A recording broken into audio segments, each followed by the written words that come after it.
പ്രേക്ഷകരെ, കൊല്ലത്ത് കോടതിക്കുള്ളിൽ കാപ്പ കേസ് പ്രതികൾ ഉൾപ്പെടെയുള്ളവരുടെ റീൽ ചിത്രീകരണം. കൊല്ലം അഡീഷണൽ ഡിസ്ട്രിക്ട് 3 കോടതിയിലാണ് റീൽ ചിത്രീകരണം നടന്നത്. അക്ഷയ് പാരിപ്പള്ളി എന്ന അക്കൗണ്ട് വഴിയാണ് റീൽ പുറത്തുവിട്ടത്. സംഭവത്തിൽ പോലീസ് കേസെടുത്തു. ഷമീർ വിവരങ്ങളുമായി ചേരുന്നുണ്ട്. ഷമീർ, ഈ റീലിൽ എന്താണ് പോലീസ് നടപടി, എങ്ങനെയാണ്?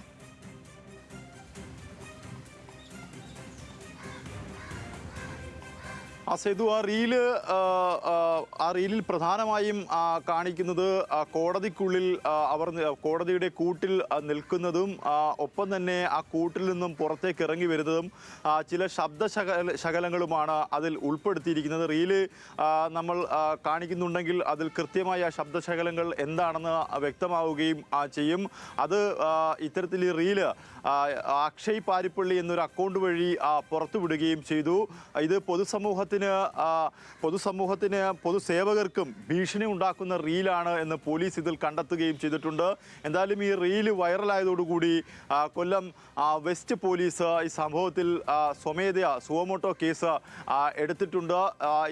ഈ റീലിൽ കാണുന്ന പ്രതികളെല്ലാം തന്നെ നിരവധി ഗുണ്ടാ സംഘങ്ങളുമായി ഗുണ്ടാ കേസ് പ്രതികളാണ്. ഒപ്പം തന്നെ കാപ്പ കേസിൽ ജില്ലയിൽ നിന്ന് പുറത്തേക്ക് അയച്ചവർ വരെ ഈ വിചാരണയ്ക്കായി കൊല്ലം ഡിസ്ട്രിക്ട് 3-ാം കോടതിയിൽ എത്തിയപ്പോഴാണ് ഇത്തരത്തിലൊരു ചിത്രീകരണം നടന്നിരിക്കുന്നത്.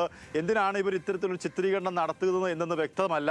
പക്ഷേ ചില ആളുകളെ എന്നതിനൊപ്പം തന്നെ ഈ ഇവിടെയൊക്കെ ഇങ്ങനെ ചിത്രീകരിക്കാൻ പാടുള്ളതല്ലല്ലോ. അപ്പം എങ്ങനെയാണ് അവർ ചിത്രീകരിച്ചത് എന്നത് കൂടി ഒരു ചോദ്യമില്ലേ? എന്തിന് എന്നതിനൊപ്പം എങ്ങനെ എന്നൊരു ചോദ്യം കൂടിയില്ലേ?